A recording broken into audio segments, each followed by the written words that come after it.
पीछे से करें। शुक्राचार्य को संजीवनी मंत्र दिया, वो मंत्र जो लोगों की किसी भी प्रकार की बीमारी या किसी भी तरह के घाव या चोट को ठीक कर सकता था।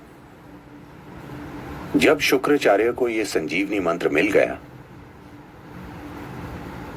तो दानव बहुत ही निडर हो गए और वे युद्ध के बाद युद्ध छेड़ने लगे। सभी दानव जो युद्ध में जख्मी हो जाते थे, किसी भी तरह के गंभीर घाव से, शुक्राचार्य उन्हें संजीवनी मंत्र से ठीक कर देते थे।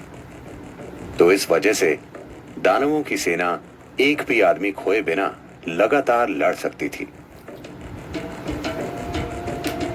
देवता बहुत चिंतित हो गए और उन्हें लगा कि यह बहुत अन्यायपूर्ण युद्ध है, क्योंकि आप चाहे कितना भी लड़ ले, वे मरते ही नहीं, मगर हम मर जाते हैं। तो वे ब्रह्म के पास गए। ब्रह्म ने हस्तक्षेप किया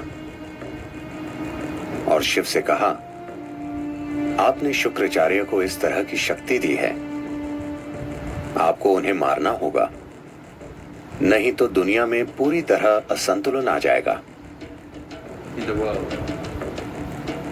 दानव देवताओं के खिलाफ अनुचित फायदे में हैं। फिर शिव बोले, उन्हें मारने की कोई जरूरत नहीं है, मैं उन्हें काबू में कर लूंगा।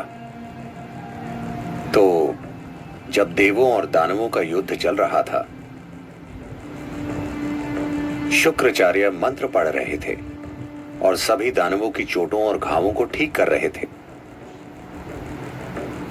तभी सीमा के पार से एक खतरनाक जीव,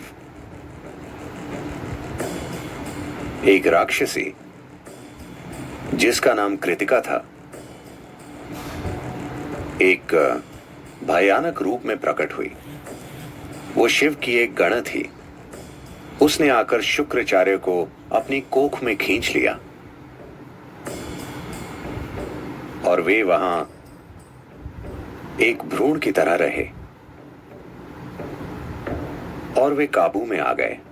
फिर देवताओं और दानवों के बीच संतुलन कायम हो गया। अधिक उचित और न्यायपूर्ण युद्ध लड़े गए। फिर ब्रह्म बहुत हैरान हुए और उन्होंने सोचा, सिर्फ महाकाल ही ऐसा कर सकते हैं। इंसान को मारे बिना वो पूरी तरह उसके जीवन को काबू में कर सकते हैं। शुक्राचार्य कृतिका की कोख में ही रहे और संजीवनी मंत्र बेकार हो गया। या दूसरे शब्दों में, महाकाल ने शुक्राचार्य के लिए समय को रोक दिया, जिससे वो आगे नहीं बढ़ सके।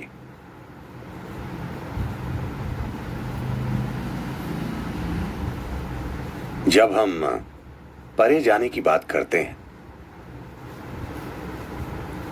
जब हम आध्यात्मिकता, योग की बात करते हैं,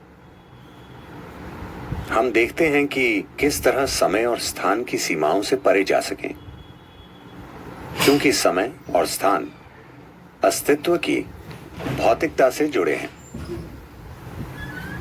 एक बार आप आध्यात्मिक होने की चाह करते हैं, उसका यह अर्थ है कि आप भौतिक से अधिक कुछ होने की चाह कर रहे हैं। एक बार आप भौतिक से कुछ अधिक हो जाते हैं, उसका अर्थ है कि आप समय और स्थान की सीमाओं से परे जाना चाहते हैं।